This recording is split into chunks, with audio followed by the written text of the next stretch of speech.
창세기 6장 찾겠습니다. 14절에 너는 잣나무로 너를 위하여 방주를 짓되 그 안에 간들을 막고 역청으로 그 안팎에 칠하라. 그 방주의 제도는 이러하니 장이 300규빗, 광이 50규빗, 고가 30규빗이며 거기 창을 내되 위에서부터 한 규빗에 내고 그 문은 옆으로 내고 상중하 3층으로 할지니라. 자, 여기 방주의 제도가 나오는데 이 방주는 완벽한 예수님의 모형이 됩니다. 자, 방주의 문이 한 개였습니다. 그리고 옆으로 나 있었습니다. 방주의 문이 천정에 나 있다면, 저 땅 속에 있다면 들어가기 어려웠을 거 아니에요? 자, 예수님은 유일하신 구원의 문입니다. 그런데 누구든지 들어올 수 있도록 해놓으셨어요. 그래서 성막도 문이 한 개였는데 성막의 문의 폭이 10m나 됐거든요. 그래서 누구든지 들어올 수 있도록 이렇게 넓게 해놓은 겁니다. 그리고 방주는 안전했죠. 아무리 높은 파도가 불어와도 파도가 쳐도 절대 넘어지지 않는.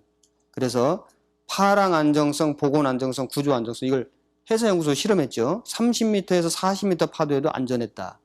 그 이상의 파도는 안 친다 그러죠. 그래서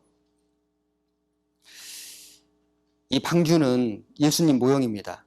그 역청을 칠했는데 역청 예수님의 피로 이 심판을 막아주는 거예요.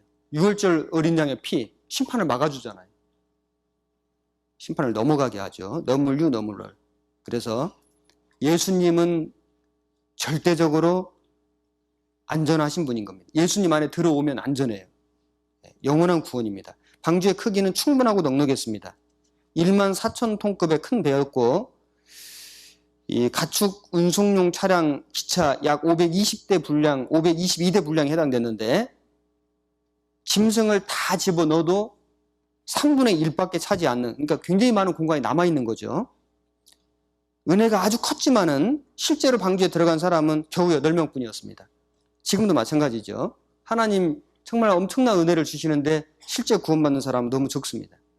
그리고 방주는 신앙생활을 또 우리에게 설명해 주는데, 자, 하나님 말씀대로 건조됐습니다. 하나님 말씀을 캐논이라고 하는데 잣대다 이런 뜻이 잣대, 측량 도구입니다. 자, 우리가 말씀대로 순종해서 살면은 딴뜻한 삶을 살 수 있습니다. 이 방주를 만들 때 노아가 임의로 만들지 않고 하나님이 설계도 주신 대로 정확하게 순종했습니다. 순종. 준행하였더라. 그대로 했습니다. 그대로. 그래서 우리도 신앙생활 할 때 하나님 말씀대로 그대로 준행하는 것이 가장 올바른 길인 겁니다. 방주는 운전 시설이 없었어요. 무슨 동력, 모다가 있다든지, 발전기가 있다든지, 엔진이 있다든지 이런 게 없거든요. 지금 돛대도 없고 아무것도 없습니다. 그냥 네모난 배입니다. 단지 그냥 떠 있는 겁니다. 그런데 어떻게 움직였을까? 하나님이 직접 운전해 주신 거다. 그래서 교회는 하나님의 교회, 하나님이 세우신 교회이기 때문에 하나님이 친히 다스리시고 인도하십니다. 베드로에게 내 양을 먹이라, 내 양을 치라, 내 양을 먹이라, 내 양. 그래서 성도 개인도 하나님의 양이고 하나님이 먹이시고 하나님이 인도하시는 겁니다. 자, 창문은 옆으로 나지 않고 위에 놨어, 위에. 위에서부터 한 규빗 아래에. 방주 높이가 14m 정도였기 때문에 창문을 위에서부터 한 규빗 아래로 내면은 한 13m 정도 이상 위에 굉장히 높은 곳에 있는 거예요. 그러니까 이 1년 정도 방주 속에 있었는데 이 창문을 통해서 밖에는 못 봅니다. 밖에를 보면 막 그 파도가 넘실대고 짐승이 죽어가고 사람이 죽어가는 걸 볼 수밖에 없잖아요. 그걸 못 보게 하신 거예요. 그리고 자, 밖에는 볼 수 없었지만은 하늘은 보게 만드신 겁니다. 하늘. 그래서 구원받은 성도는 물결치는 세상을 보지 말고 위에 계신 하나님을 바라보고 살아야 할 것을 교훈해 주시는 겁니다. 방주 안에는 충분한 양식과 물이 저장되어 있었습니다. 자, 물이 많았죠. 홍수가 있었는데 이게 바다인데 오직 마실 수 있는 유일한 물은 방주 안에만 있었습니다. 그래서 교회 안에는 진리의 말씀, 예, 그 영혼의 생명수가 있습니다.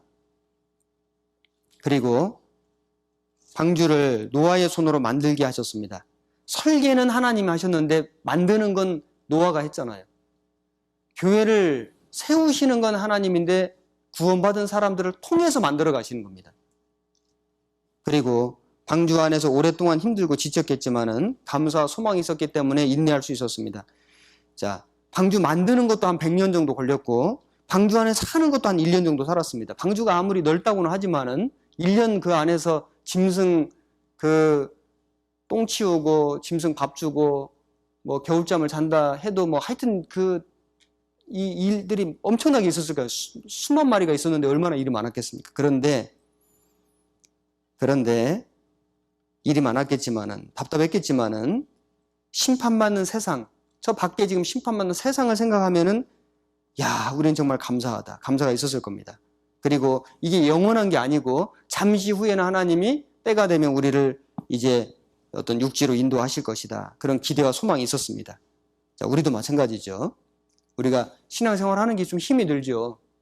봉사하고 전도하고 헌금하고 하는 생활이 어려울 때가 있습니다. 하지만은 구원 안 받은 사람 생각하고 내가 구원 안 받았을 때를 생각하면 너무나 감사한 거예요. 그리고 이게 이렇게 영원히 사는 게 아니잖아요. 잠깐 고난이 있고 영원한 영광이 있는 겁니다. 자, 그래서 방주는 완벽한 예수님의 모형이 되고 그리고 방주는 완벽한 신앙생활의 모형도 된다.